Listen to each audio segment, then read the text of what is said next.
ایک حدیث البتہ صحیح ہے، صحیح سند کے ساتھ، فضائل صحابہ کتاب ہے، احمد بن حنبل کی یہ روایت میں نے وہ 72 حدیث میں بھی شامل کی ہے کہ سیدنا علی رضی اللہ تعالیٰ عنہ کہتے ہیں کہ میری وجہ سے 2 گروہ گمراہ ہوں گے اور میری وجہ سے 2 گروہ دوزخ میں جائیں گے، ایک میری محبت میں غلوف کر کے اور ایک میری دشمنی میں غلوف کر کے۔ تو یہ سیدنا علی کا قول ہے، اور یہ محدثین کا پیٹ رول ہے کہ اگر کسی صحابی کا قول غیبی خبر سے متعلق ہو تو یہ امپلائیڈ ہوتا ہے کہ یہ نبی کے بتانے پر ہی موقوف ہے، یعنی نبی نے خبر دی ہے تب ان کو یہ مستقبل کی خبر پتا ہے، ورنہ نبی کے علاوہ تو کسی کے پاس علم غیب نہیں نہ ہوتا اللہ تعالیٰ کی طرف سے۔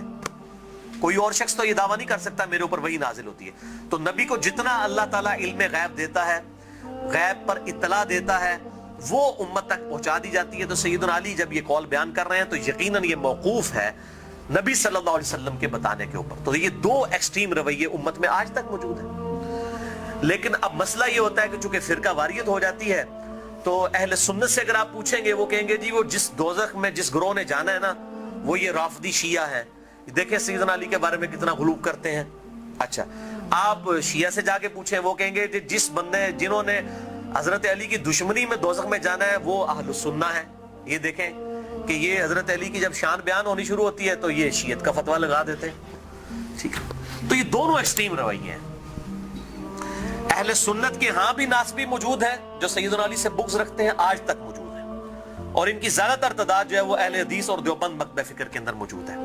آپ کچھ بریلیوں میں بھی ایک کا دکا دانے آنے شروع ہو گئے ہیں، اور اسی طریقے سے جو رافضیوں کی اکثریت ہے وہ اہل تشیع کے ہاں پائی جاتی ہے جو کہ سیدنا علی کے بارے میں غلو کرتے ہیں۔ اہل سنت کا درمیان میں مسلک ہے اس حوالے سے، اور اس میں وہ امام شافعی کا شعر کوٹ کروں گا ضرور، جو انہوں نے دیوان الشافعی ان کا اپنا دیوان چھپا ہوا ہے، اس میں کوئی سند کی ضرورت نہیں ہے، اور تمام ائمہ محدثین نے اپنی حدیث کی کتابوں میں اس قول کو نقل کیا ہے، اسماء الرجال کی کتابوں میں اس قول کو نقل کیا ہے۔ امام زاہبی رحمہ اللہ نے جو امام ابن تیمیہ کے شاگرد ہیں انہوں نے بھی نقل کیا، امام ابن تیمیہ نے بھی نقل کیا، اور امام ابن کثیر نے بھی، اور باقی سارے ائمہ نے، ابن حجر اسقلانی نے بھی، کہ امام شافعی فرمایا کرتے تھے ان کان رفضا حب آل محمد صلی اللہ علیہ وسلم، اگر آل محمد کی محبت کا نام رافضی یا شیعہ ہونا ہے فَلْيَشْهَدِ الثَّقَلَانِ أَنِّي رَافِضِي، تو جن و انس گواہ ہو جاؤ اس بات پہ کہ میں رافضی ہوں۔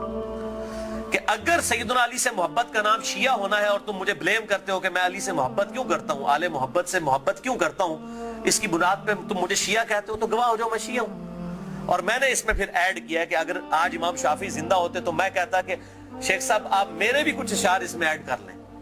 آپ نے تو کہا نا کہ اگر اہل بیت کی محبت کا نام رافضی یا شیعہ ہونا ہے تو میں ہوں رافضی، تو میں یہ کہتا ہوں کہ اگر نبی صلی اللہ علیہ وسلم کی محبت کا نام اگر وہ غلوف کے درجے میں نہ ہو، بریلوی ہونا ہے تو میں بریلوی ہوں۔ اگر صحابہ کرام سے عقیدت کا نام اگر غلوف کے درجے میں نہ ہو، یہ شرط ہے، ادھر بھی معصومیت نہ کلیم کر دی جائے دیوبند کی طرح، اگر اس کا نام دیوبندی ہونا ہے تو میں دیوبندی ہوں۔ اور اگر کتاب و سنت کے منہج کو اور اجماع کو حجت مانتے ہوئے فائنل اتھارٹی ماننا اور اس کے مقابلے پر کسی کی بات کو حجت نہ سمجھنا اہل حدیث ہونا ہے تو میں اہل حدیث ہوں۔ تو یہ صرف ایک سمجھانے کے لیے ایک جملوں کے طور پر ہے، باقی الحمدللہ ہم مسلمان ہیں اور ہمیں اسی پر فخر محسوس کرنا چاہیے۔ اللہ تعالیٰ نے ہمیں مسلم پیدا فرمایا ہے، وَسَمَّاكُمُ الْمُسْلِمِينَ، اس نے نام بھی ہمارا مسلمان رکھا ہے، ہمیں اسی پہ فخر محسوس کرنا چاہیے۔ باقی جو یہ فکر کی بات ہوتی ہے، اگر اصحاب الحدیث یا اہل السنہ کی فکر محدثین نے استعمال کی تو یہ فکر کے طور پر تھا، کبھی یہ مسجدوں کے باہر اس طریقے سے تفریق نہیں کی جاتی تھی جس طرح آج کل ہو چکی ہے، اور آج کل بھی ہر جگہ نہیں ہے۔ پورے سعودیہ میں اس طرح کی تفریق نہیں ہے کہ مسجد کے باہر آپ کو اس طرح کی چیزیں ملیں، یا ملیشیا کے اندر جن ملکوں کے اندر تھوڑی ہوش آئی ہے تو ان چیزوں سے چیزیں پاک ہیں۔ اور ایون ہمارے جو یورپ اور امریکہ کے اندر اگرچہ فرقوں کے نام پہ مسجدیں بنی ہیں لیکن کم از کم وہاں پہ اتنی ٹالرنس ہے کہ لوگ تمام کے تمام لوگ ایک جگہ پہ نماز پڑھتے ہیں، ایک دوسرے کے پیچھے نماز پڑھ لیتے ہیں۔ یہ یہاں پر لعنت ہے انڈیا، پاکستان اور بنگلہ دیش کے گندے کلچر کے اندر کہ یہاں پر لوگ جو ہے وہ مطلب اس طرح فرقوں میں بٹے ہوئے ہیں کہ ایک دوسرے کے پیچھے نماز بھی نہیں پڑھتے۔ آج بھی مجھے ایک بھائی کا فون آیا، اکثر لوگ سوال کر رہے ہوتے ہیں فلاں کے پیچھے نماز ہو جاتی، فلاں کے پیچھے نماز ہو جاتی ہے۔ میں ان کو ایک ہی جملہ بولتا ہوں کہ میرے بھائی جس کو آپ کافر نہیں کہہ رہے نا اس کے پیچھے نماز ہو جاتی ہے۔ آپ نے اگر یہ اناؤنسمنٹ کرنی ہے کہ اس کے پیچھے نماز نہیں ہوتی تو اس کو پہلے کافر ڈکلیئر کریں گے۔ اگر آپ میں یہ جرت نہیں ہے نا، آپ مسلمانوں سے سمجھ رہے ہیں نا، अहलुल बिदा समझ रहे हैं, कलमा को मुशरिक समझ रहे हैं, कुछ भी समझ रहे हैं, काफिर कहने की आपको जुर्रत नहीं है ना, तो समझ ले कि वो मुसलमान है। अब वो मुसलमान है, वो अहले बिदत में से भी हो सकता है, कलमा को मुशरिक भी हो सकता है, ठीक है, कुछ भी हो सकता है। जब तक वो काफिर नहीं है उसके पीछे नमाज दुरुस्त है। ये है बिल्कुल मोटा सा फार्मूला। और अगर आप समझते हैं कि इस तरीके से लोगों को इस्लाम से बाहर निकालना है, तो मेरे भाई फिर ठीक है, आप सऊदी वालों को भी एप्लीकेशन दें कि अहले हदीस एप्लीकेशन दे दें कि जी बरेलवी मुशरिक हैं, देवबंदी भी चूंकि तकलीद करते हैं वो भी मुशरिक हैं, शिया भी मुशरिक हैं, लिहाजा जो है चूंकि हरम के अंदर जो है वो मुशरिकीन का दाखिला ममनू है, लिहाजा सवाए अहले हदीस के किसी को हज करने की इजाजत ना दी जाए। एप्लीकेशन दें। और अगर वो आपकी एप्लीकेशन कबूल ना करें तो फिर आप वही फतवा लगाएं कि अगर वो नहीं कबूल कर रहे तो वो भी मुशरिक, जो हरम में आने दे रहा है मुशरिक को वो भी मुशरिक, और इमाम काबा जो उनकी लीडरशिप कर रहा है और इसके खिलाफ बोल नहीं रहा वो भी मुशरिक। फिर तो भाई मेरे फार्मूले आप लगाने शुरू कर दें। असल में सबको ये बात पता है, ये तकरीरों में जोश में आके किताबों में इस तरीके से जोश में चीजें लिख देते हैं। पता इनको भी है कि इस्लाम से नहीं निकाला जा सकता। जिनको इस्लाम से निकालना था ना, उम्मत ने इत्तेफाक करके उनको इस्लाम से निकाल दिया है, वो है कादियानी। उनके बारे में सब ने इत्तेफाक किया हुआ है। अगर कोई कादियानियों के अलावा किसी मुसलमान के फिरके को जो इंडिया पाकिस्तान बांग्लादेश में पाया जाता है काफिर समझता है, तो भाई एप्लीकेशन पुट करे, आप देखें जरा फिर के साथ होती क्या है। अहले हदीस के खिलाफ पुट करेंगे ना, वो सारों के बाबों का चट्टा बट्टा खोल देंगे। आप बरेलवियों के खिलाफ पुट करेंगे, बरेलवी अहले हदीस देवबंद शिया के बाबों का चट्टा बट्टा खोल देंगे। शिया के खिलाफ पुट करेंगे ना, वो इनके सारे बाबों को नंगा कर देंगे। देवबंदियों के खिलाफ बात करेंगे, वो इनके बाबों को नंगा कर देंगे। क्यों? कि सबके पास थोक के हिसाब से एक दूसरे के खिलाफ गुमराहकुन नजरियात जो है ना किताबों के अंदर मौजूद है। ठीक है, ये इतना सीधा मामला नहीं है इसको जिस तरीके से समझा जाता है। तो ये मेरे भाइयों बहुत क्रिटिकल इशू है। जिसको आप काफिर नहीं कह रहे उसके पीछे आपकी नमाज बिल्कुल दुरुस्त है। या जुर्रत करें काफिर कहने की, फिर अगली बात करें। अगर आप ये जुर्रत नहीं कर रहे तो यकीनन आप मुसलमान समझ रहे हैं, एक दूसरे के पीछे नमाजें भी पढ़ते हैं, पढ़ें, एक दूसरे के साथ निकाह भी करें, एक दूसरे के साथ मामलात भी करें, इल्मी तरीके से एक दूसरे के साथ मामलात को आगे लेके चलें।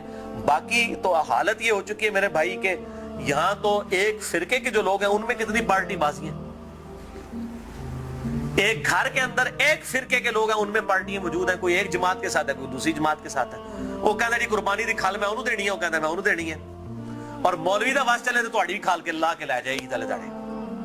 बिल्कुल कई लोग ऐसे मिले हैं, वो कहते हैं जी हम 2 बकरे इसलिए देते हैं कि जी वो हमने एक जो है वो इस पार्टी को देना है, दूसरी पार्टी को देना है, वरना वो नाराज हो जाएगी। और दोनों का मसले एक ही है। और इसके अलावा सियासी बुनियाद भी जो डिवीजन हुई है वो अलग से है।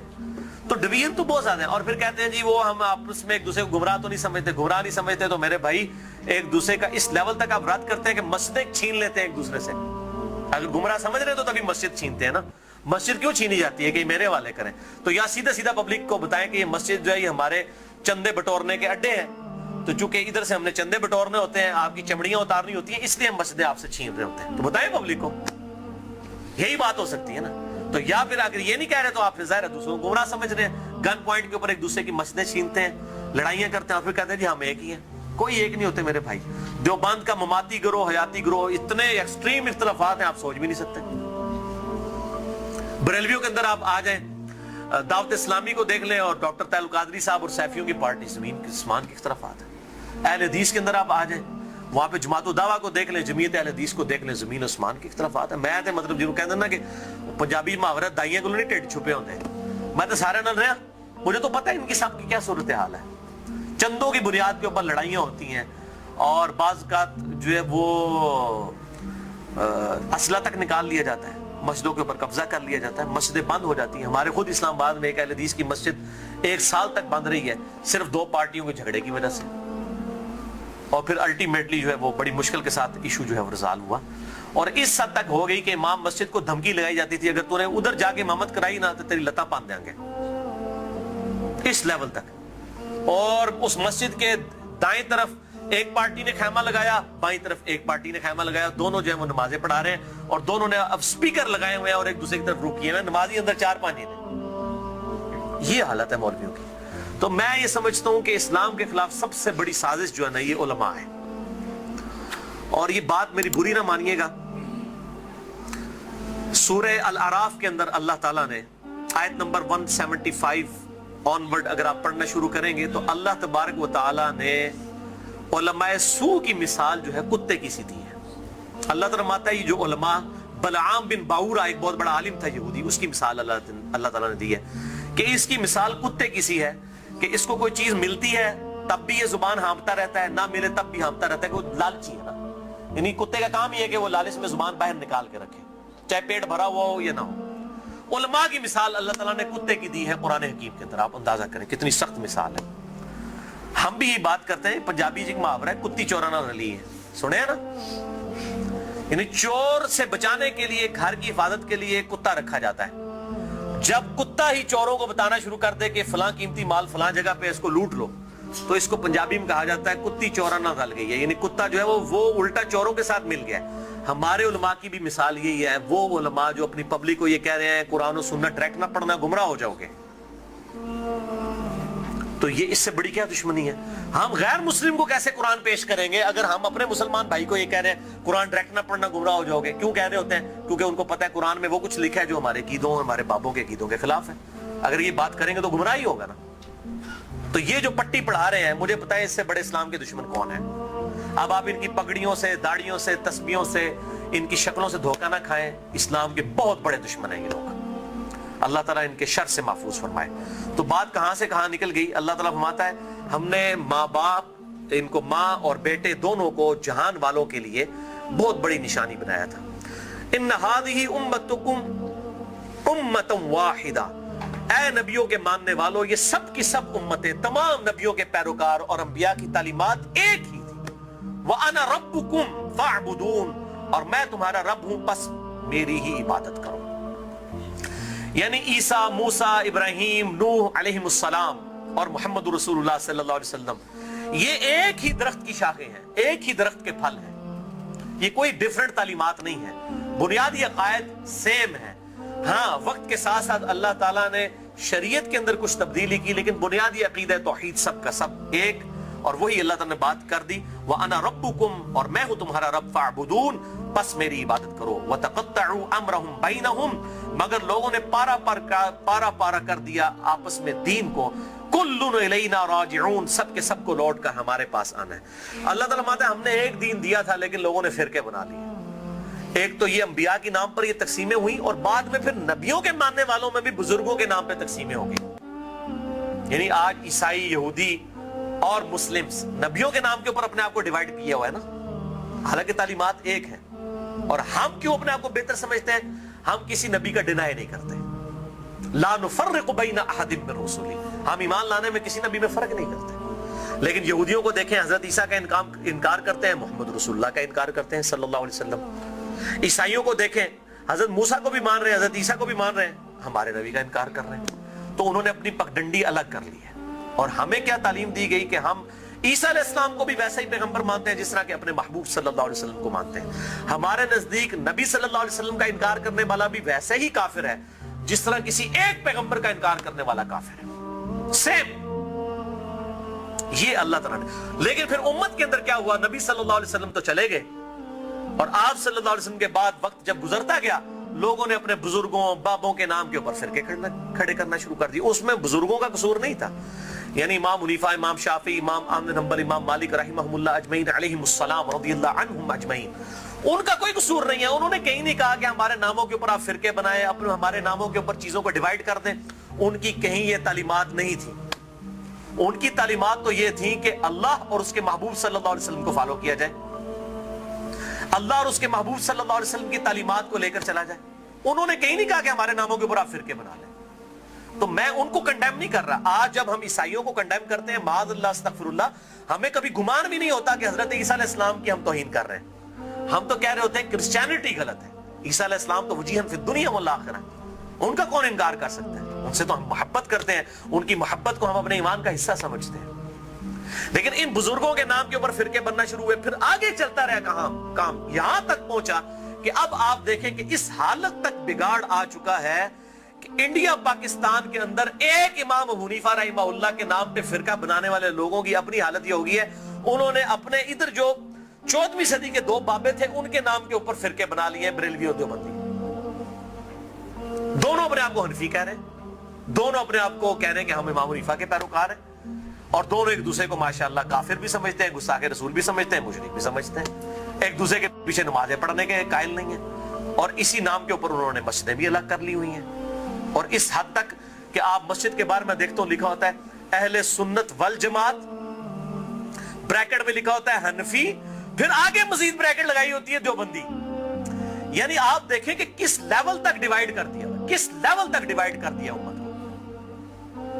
تھوڑا آگے ہو جائے، آگے ہو جائے، آگے ہو جائے. اور میں حیران ہوتا ہوں کہ انڈیا کے 2 شہروں کی بنیاد کے اوپر امت کو ڈیوائیڈ کر دیا. یہ دیوبند اور بریلی انڈیا کے 2 شہر ہیں، اس کے نام کے اوپر ڈویژن کر دی ہوئی ہے. یہی حال اہل حدیث کا ہے. کبھی اپنے آپ کو اہل حدیث کہیں گے، کبھی سلفی کہیں گے، کبھی کہیں گے غربا اہل حدیث، کبھی کچھ. کس لیول تک بگاڑ آ گیا. حتیٰ کہ اگر آپ اب یورپ میں چلے جائیں تو وہاں 2 فرقے بن چکے ہیں، اہل حدیث اور سلفی. اور سلفیوں میں بھی 2 ہیں، ایک تقلیدی سلفی ہیں اور ایک غیر مقلد سلفی ہیں. اور ابھی ایک اور شوشہ چھوڑا ہے مدخلی. یہ ایک اور فرقہ جو ہے وہ عرب کے اندر نکلا ہے، جو کہ اپنے علاوہ سب کو کہتا ہے کہ یہ اہل حدیث سے خارج ہیں، ہم کوئی بہت بڑے اہل حدیث ہیں. یہی ہوتا ہے میرے بھائیوں، جب یہ پارٹی بازی شروع ہوتی ہے نا، اس کا انجام یہی ہوتا ہے. خدا کے لیے اس طرف واپس آ جائیں جہاں ہمارے محبوب صلی اللہ علیہ وسلم ہمیں چھوڑ کر گئے تھے.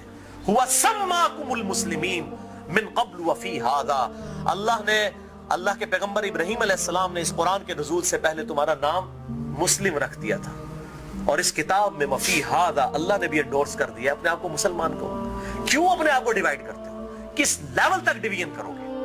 پہلے کہتے تھے جی اگر ہم سنی شیعہ کی ڈویژن نہیں کریں گے تو پتہ کیسے چلے گا، چلو جی وہاں بھی مسئلہ حل ہوا. پھر آگے گئے جی نہیں اگر ہم حنفی شافی مالکی حنبلی اہل حدیث نہیں کریں گے پتہ کیسے چلے گا، چلو وہاں بھی مسئلہ حل ہو گیا. پھر آگے کہ نہیں جی اہل حدیث میں بھی اتنی پارٹیاں تھیں تو ہم سلفی کہیں گے تو تب پتہ چلے گا. میرے بھائی یہ جتنی دمیں لگائی ہوئی ہیں نا، میں ان کو دمیں کہتا ہوں، یہ آپ دمیں لگاتے چلے جائیں، اس کی کوئی اینڈ نہیں ہے، سوائے اس کے کہ امام مالک رحمہ اللہ کا قول ہے، وہ فرمایا کرتے تھے اس امت کے آخری حصے کی بھی ہدایت ویسے ہی ہوگی جس طرح کے ابتدا کے حصے کی ہوئی تھی.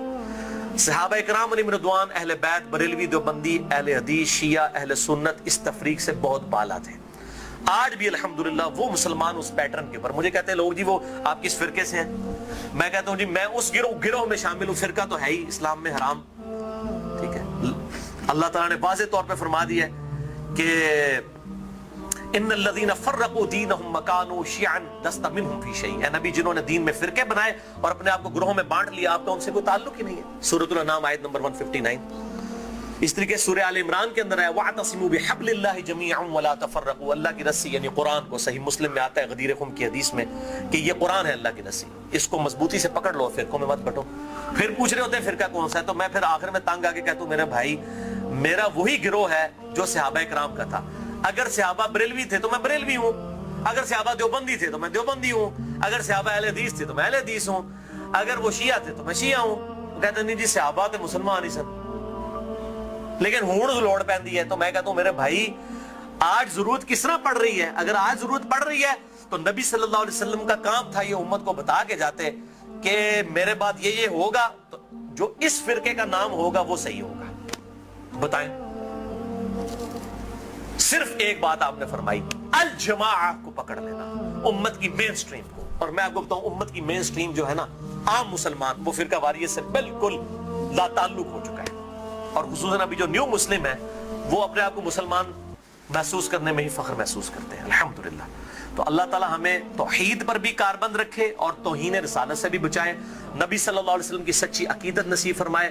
اپنی موت سے پہلے اپنی قبر و آخرت کی تیاری کرنے کی توفیق عطا فرمائے. سبحانک اللہم و بحمدک اشہد ان لا الہ الا انت استغفرک و اتوب الیک وما علینا الا البلاغ المبین.